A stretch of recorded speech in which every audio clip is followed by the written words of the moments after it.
So I saw this article that was done about this family, and it says mom defends dad who sat apart from their family on a plane. You see the mom sitting by herself with the kids, and you see the dad sitting on another part of the plane peacefully watching a movie. She also posted this picture on one of her own social media pages. She said, as Lou likes to say, I would switch with you, but they refuse to sit next to me. First, I want to say, if this is your family dynamic and it works for you, you keep doing what works for you. If you love it, I love it too. Secondly, I block so many people. Sometimes I'm baffled at the fact that I still have an FYP to scroll through. So this ain't the place for you to unload your misplaced anger. So I don't know these people. She said they're doing what's best for them. That's fine, but we're still going to use this as a teaching moment for those of us who are tired of the bullshit, who want better for ourselves, our daughters, and for our families and friends. So let's talk about this first part. First of all, if that was me, knowing what I know now, being a much better person, that would actually be a hell fucking no.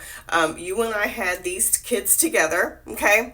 So through the good, the bad, and the hard times with these kids, it's both of us. These men have no problem doing the fun part of creating children. And if you didn't create children that way, maybe you had them by adoption or surrogacy. They still love the idea of everybody, looking to them as this doting, amazing father figure. They like the fun parts. They like those pictures you take of them tossing the kids up in the air for 5 minutes, and then you post it to social media saying that they're the best dad ever. Then they put the kid down and go back in their man cave for the rest of the day. A lot of men do not mind having children. They just don't want to have to do the actual work of raising and taking care of those children. Let's use my ex-husband for an example. I don't follow him on social media. He's blocked. But for the longest time after we had gotten divorced, people would tell me shit about them until I put my foot down and told people I don't want to hear about him. But I would be the one staying up with the kids when they were sick, registering them for school, doctor's appointments, getting them what they need, spending the money and the time. And then when they would go spend the weekend with him, he would post all over Facebook about how great it is to be a dad and how proud he is of his children. So they love the easy part that makes them look good. Also want to say, for any woman that's going to comment and say that that's why you got to be careful of who you choose to have kids with, here's the unfortunate part about having kids. Most women will not know how their husband is going to be as a father, unfortunately, until those kids get there, and unfortunately until those kids get certain ages. Okay, you can talk to your blue in the face and have all the little fun talks in the world about distribution of labor, what you're going to do, all this stuff, expectations, boundaries, rules.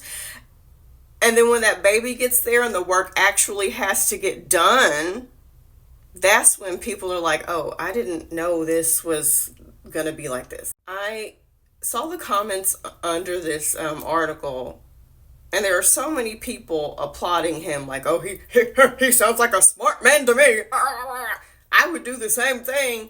Gross. Not wanting to be a parent to your kids is fucking disgusting. It's not marriage humor. It's not couples comedy. It's not funny. It's not cute and lovable and it's disgusting. You don't want to parent your kids? You had these kids with me and you don't want to raise them?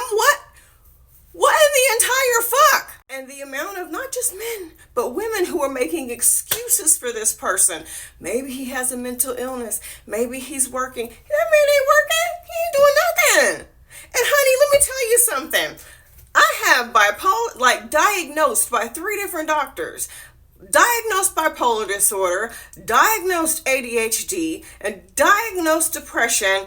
All of these things have ruined my life in some way at some point, yet I still manage to raise my kids and do what needs to be done on a daily basis. We make so many excuses and allowances for men.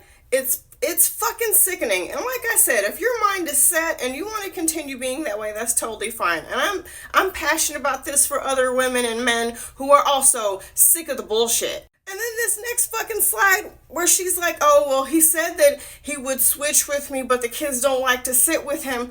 You know, let's talk about that for a second. The reason why the kids don't want to sit with him is because he don't do shit for them. Kids tend to feel safer and secure when they're younger, especially around the default parent who takes care of them when they're sick, who changes their diaper, who feeds them, who holds them, who wakes up with them most of the time, who...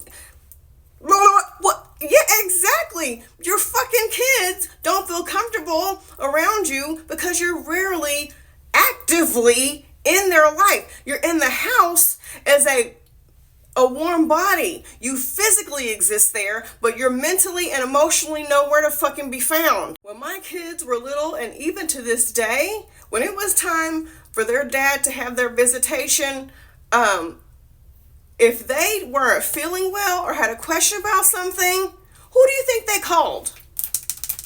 They didn't go to their dad, even though they were right there with him. They called me. And so many people will say, well, if you're a stay-at-home mom, then that's okay because he's paying all the bills and doing everything.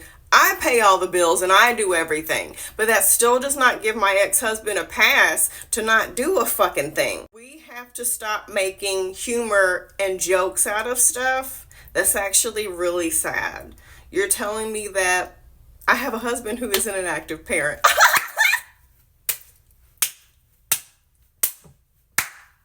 Isn't that funny? No. You had a family with a man who doesn't want to do the work of raising a family. That's actually quite sad.